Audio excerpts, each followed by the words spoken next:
आणि आता बातमी राजकीय आखाड्यातली। मंडळी, महायुतीचा फॉर्म्युला विधान परिषदेचा ठरला बरं का।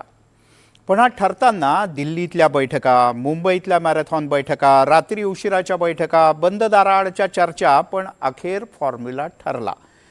फॉर्म्युला ठरल्यानंतर सूत्रांनी तो सांगितलाय सुद्धा। पण अचानकपणे काय झालं?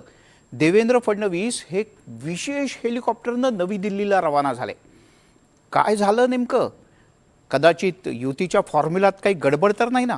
पण युतीचा फॉर्म्युला मुळात काय आहे, कोणाला किती जागा कशा आहेत, कुठल्या आहेत आणि कोण नाराज आहे, पाहूयात एक स्पेशल रिपोर्ट।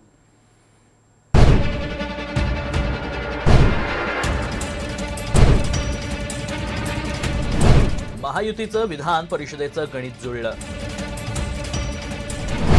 जागा वाटपाचा अंतिम फॉर्म्युला अंतिम टप्प्यात। फडणवीस तातडीनं दिल्लीत, कारण काय? विधान परिषद निवडणुकीच्या 17 जागांसाठी महायुतीचं जागा वाटप अंतिम टप्प्यात आलंय।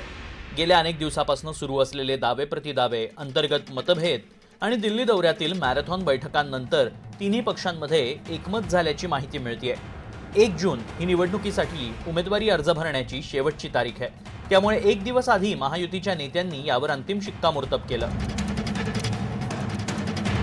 सूत्रांच्या माहितीनुसार सर्वाधिक संख्याबळ असलेल्या भाजपनं 11 जागा आपल्याकडे ठेवल्या आहेत। शिवसेना शिंदे गटाला 4 जागा आणि राष्ट्रवादी काँग्रेस अजित पवार गटाला 2 जागा देण्यावर एकमत झालंय।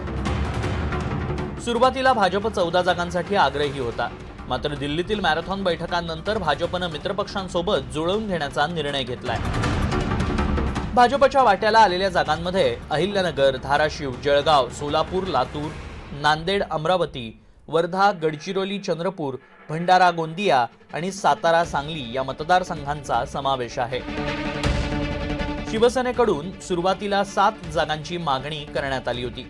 त्यासाठी त्यांनी थेट दिल्ली गाठून भाजपच्या केंद्रीय नेतृत्वासोबत चर्चा केली, मात्र या वाटाघाटींमध्ये 4 जागा पदरात पाडून घेण्यात त्यांना यश मिळालं।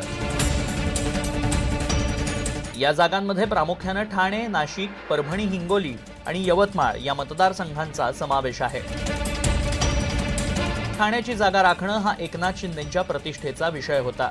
या तडजोडीत शिवसेनेनं कोकणच्या जागेवरील आपला दावा सोडलाय। छत्रपती संभाजीनगर, जालना या एका जागेवर भाजप आणि शिवसेना यांच्यात शेवटच्या क्षणापर्यंत रस्सीखेच सुरू होती। त्यावरही अंतर्गत चर्चा करून मार्ग काढण्यात आलाय। दरम्यान अजित पवारांच्या राष्ट्रवादीलाही तडजोड करावी लागली। किमान 3 जागा मिळाव्यात अशी सुनेत्रा पवार यांची मागणी होती, मात्र राष्ट्रवादीला 2 जागांवर समाधान मानावं लागलंय। या जागांमध्ये रायगड, रत्नागिरी, सिंधुदुर्ग आणि पुणे या 2 मतदारसंघांचा समावेश आहे। उमेदवारी अर्ज दाखल करण्यासाठी आता अवघे काही तास शिल्लक राहिलेत। महायुतीमध्ये अखेर गणित जुळल्याचं चित्र दिसत असलं तरी अद्याप अधिकृत घोषणा बाकी आहे। त्यातच मुख्यमंत्री देवेंद्र फडणवीस भाजपच्या केंद्रीय निवडणूक समितीच्या बैठकीसाठी तातडीने दिल्लीला रवाना झालेत। त्यामुळेच शेवटच्या टप्प्यात कुणाला संधी मिळणार आणि कुणाची निराशा होणार यावरच निवडणुकीची रंगत ठरणार आहे। व्हिडिओ जर्नलिस्ट अरविंद मोरेसह मी देवेंद्र कोलटकर, NDTV मराठी, मुंबई।